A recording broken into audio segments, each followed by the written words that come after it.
Амиа хийчих нь яагаад таны хийж чадах хамгийн шударга хүч хэрхийг амин тустай зүйл болохыг би танд тайлбарлаж өгье. Нийгэм, гэр бүл, соёл хүмүүжил тэд бүгд бидэнд худал хэлсээр байсныг та анзаарсан уу? Өгөөмөр байх нь таны хүмүүжлийн чухал нэг хэсэг болж сайн охин болохын тулд хязгаарч өөрийгөө нэгдүгээр тавьдаггүй. Яагаад гэвэл хэрвээ бусдад тустай байхгүй бол хүмүүс мөнхөн болгодог гэж тэтгэлдэг. Тэгэхээр юу гэж яг үүнээс болоод л та өнөөдөр туйлдаж байгаа юм. Яг үүнээс болоод л та гацчихад байна. Яагаад та өнөөдрийг хүртэл өөрийн биш амьдралаар амьдарч байгаа мэт мэдрэмж төрж байгааг нь шалтгаан нь. Би танд яг одоо маш их хэрэгтэй байгаа үгийг хэлье. Та амиа хичээх хэрэгтэй. Та энэ нэгэнд амьд үлдэхийн тулд амиа хичээх хэрэгтэй. Учир нь хэрв та бусдыг бодсоор байвал энэ ертөнцид таны цаг хугацаа, эрч хүч, мөн чанарыг чинь юу ч үгүй сорон авах болно. Хин ч ирээд таныг үнээс аварч чадахгүй.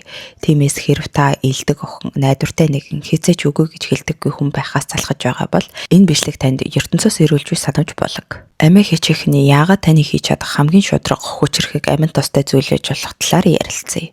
Биднийг ийдэг, бусадтай нийцтэй байж, ургалж заа гэж хэлж асуудал үүсгэлгүй, ургалж буулт хийдэг нэгэн байхыг зааж сургадаг. Тэгвэл үндсэндээ бидэнд юуг заагаад байна вэ? Бусад хүн бүр биднээс илүү чухал гэдгийг л заадаг. Гэхдээ миний амьдралыг утгаар нь өөрчилсөн зүйлийг би танд хэлье. Амиа хичээх нь муухай занчиндар биш. Энэ бол өөрийгөө хамгаалах үйлдэл юм. Бодоод үзтээ хэн нэгнийг гонсойлохгүй гэсэндээ хийхийг хүсээгүй зүйлийг хэдэн удаа та зааг гэж хэлсэн бэ? Амар амгалангаа хадгалахын тулд хэдэн удаа өөрийнхөө бодлыг бас үгийг залгисан бэ? Та өөрийгөө сайхан сэтгэл гаргаж байна гэж бодож байгаа ч үнэн дээр өөрийгөө дахин араас нь утгалж байгаа хэрэг. Таны одоо байгаа нөхцөл байдал магадгүй найрсаг охин, бусдыг эвлэрүүлэн зуучлагч, бүх хүнийг үргэлж ойлгодог, бүхнийг уучилдаг, миний төлөө хизээч тэг зөрчлөхгүй хүмүүсийн төлөө хамаг байдгаа зориулдаг нэгэн байж болно. Гэхдээ юуны төлөө гэж хүмүүс таалагдах гэж юу? Намайг хүндлээсэй гэж юу? Үгүй. Өөрийгөө золиослон байж бусдын хайрыг олж авч чадахгүй. Хэрв та эрч хүчээ хамгаалж дотоод амгалангаа анхаарахгүй бол өөр хинч тэгэхгүй гэдгийг ойлгоцог ярддаг. Таныг туйлтгаас хортой нөхөрлөөс эсвэл нэгдлийг барьсан харилцаанаас аврах нь хэнийг ч үүрэг биш. Энэ бол зөвхөн та өөртөө хийх чухал ажлуудын нэг юм. Энэ бол эрүүл амиа хичээлт юм. Эмэгтэй хүн өөрийгөө нэгдүгээр тавьж эхлэхэд хүмүүс тухгүй болдог. Тэд танд чи өөрчлөгч гэж чи одоо зөвхөн өөрийгөө л боддог болж гэх мэт үгсийг сонсох болно. Тэгвэл харин сайн байна. Чиний тогтоосон хэл хязгаарчин ажиллаж байна гэсэн үг. Миний яриад байгаа амиа хичээх зам бол муу хүн байх тухай биш. Бусдыг гიშгэх тухайч биш. Харин таныг үл тоомсорлсноор ашиг олдог ертөнцид өөрийгөө сонгох тухай юм. Үнэн гэвэл хоосон аягнаас юу ч асгардаггүй. Хэрв та бусдыг ад жаргалтай байлгах гэж хичээсээр байнга туйлдаж байгаа бол өөрийнхөө мөрөөдөл, зорилго, амар амгалангийн төлөө зүтгэж чадахгүй. Заримдаа таны хэлж чадах хамгийн хүчрхэг үг бол үгүй гэж хэлэх юм. Үгүй, би тэгэхгүй. Үгүй, надад таалагдахгүй байна. Үгүй, одоо надад үн зарцуулах эрч хүч алга. Үгүй гэж хэлснээр та мөнхөн болохгүй. Өөрийгөө сонгож эхэлнэ. Өшөө хорсолдоо биш. Өөрийгөө хүндэтгэх үүднээс намаахан яар соёлтой бай, чанга дуурахгүй бай, байгаадаа сэтгэл хангалуун бай, их юм битгий хүс, хог навшиг хуурах хэрэггүй гэж хэлдэг. Тэр дотоод дуу хоолойнууд бидэнд багаас минь эхлээд суусан байдаг. Чимээгүй байхад дүрмээ дагахад заа гэж хэлэхэд хүсээгүй байсан ч инээмсэглэхэд биднийг ээж аав болон багш нар маань багтдаг байсан.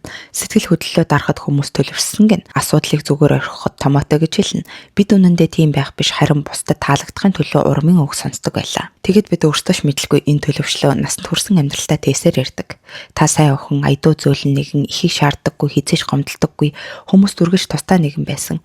Та бусдад төв болохгүй, их зүйл аав ээжээсээ нэхэхгүй байх нь таныг хайр татам таалагдахад хүргэж таныг сонгоход туслана гэж боддог байлаа. Хэрв та сайн байсаар байвал амьдрал таныг шагнах болно. Үн цэнийг хараад таныг зөвөр үнэлнэ гэж итгэдэг байсан. Гэвч бодит байдал дээр юу болсон бэ? Чамайг үл тоосон, чамайг ашигласан. Тэгээд энэ бүхний эцэс та өөрийгөө л буруутгах цуугаа байх. Учир нь та сайн байх нь үн цэнтэй байхтай тэнцүү гэж итгэж өссөн болохоор тэр. Харин хэн нэгэн танд муухай хандах үед би хангалттай сайн байгаагүй юм болов уу гэж бодож эхэлдэг. Үгүй ээ. Асуудал танд байгаагүй. Асуудал нь таны тоглох гэж оролдож байсан тэр дүрд байсан юм. Сайн охин бол бодит биш. Тэр бол таны баг. Тэр бол таны дуу хоолой, таны хэрэгцээ, таны хүч чадлыг золиослж, бусдыг тухтай байлгахад зориулагдсан жүжиг байсан. Амар амгалан хадгалахын тулд өөрийгөө чимээгүй болгох бүртээ та өөртөө би чухал биш, миний үнэн дүр төрх бусдад таалагдахгүй, миний уур хилэн бол аюултай, миний хүсэл бол хэтэрхий төвөгтэй гэж хэлж байгаа хэрэг. Тэгвэл би танаас асууя. Сайн охин байснаар танд юу ирсэн бэ? Таны зүрх сэтгэлийг шархлахаас хамгаалсан уу эсвэл аварсан уу? Хүссэн амьдрал тань ойртуулсан уу? Эсвэл та зүгээр л туйлан ядарч гомдолт тээж өөрийн биш дүрдээ төрсөн үү? Магадгүй та тийм байдалд хүрч өөрийгөө ч танихаа болсон байж магадгүй. Бусдад таалагдах гэж хэтэрхий хичээснээсээ болоод жинхэнэ бие байхаа мартаж орхисон байх. Сайн охины сэтгэлгээнээс ангижрах нь хэцүү. Учир нь та найрсаг илдэг заа гэж хэлдэг нэгэн байхаа болоод үгүй гэж хэлэхэд орон зай эзэлж эхлэхэд бүх зүйлийн төлөө уучлахгүйхаа болгоод эцэст нь өөрийгөө цонгоход тэд таныг өөрчлөгдсөн гэж хэлж болох болно. Тэд таныг амиа хичээгч гэж дуудана. Гин буруугийн мэдрэмж төрүүлнэ. Гэхдээ тэднийг зүгээр л орхих. Учир нь тэд танд хайртай байгаагүй. Тэд таны чимээгүй байдал, таны дуулууртай байдал, таны өөрийгөө үгүй хийхэд бэлэн байдал чинь л хайртай байсан. Танд тийм хайр цаашид хэрэггүй. Танд ямар хайр хэрэгтэй вэ гэвэл таныг олж хардаг, таныг хүндэлдэг, өөрийгөө үгүй хийхийг шаарддаггүй тийм л хайр хэрэгтэй. Та сайн охин байх гэж энд ирээгүй. Та бусдад таашаал өгөх гэж ирээгүй. Та бүтэн байх гэж, төвөгтэй байх гэж, хүчрэхэг байх гэж ирсэн. Юу хүсэж байгаагаа мэддэг, хэл хязгаараа тодорхой тогтоодог, өөрийгөө гонсоолохгүй тул бусдыг гонцоолгохоос айдаггүй тийм л охин бол. Энэ бол амиа хичээлт биш. Энэ бол эрх чөлөө. Нэгэнт явхаа болсон сайн охины зохиолыг хэдий чиний хурдан орхин төдий чиний бусдад биш өөртөө харьяалагдах амьдралаар амьдарч эхэлнэ. Хэрв та өөрийгөө сонгохгүй бол хизээ нэгэн цагт өөрийн биш юм шиг амьдралтаас сэрэх болно. Төлөвлөж байгаагүй харилцаандаа хүсээгүй ажиллаа хийж, дургүй хоттой амьдарч, таныг олж харддаггүй хүмүүсийн дунд гацаж би яаж яваад энд ирчих вэ гэж гайхах болно.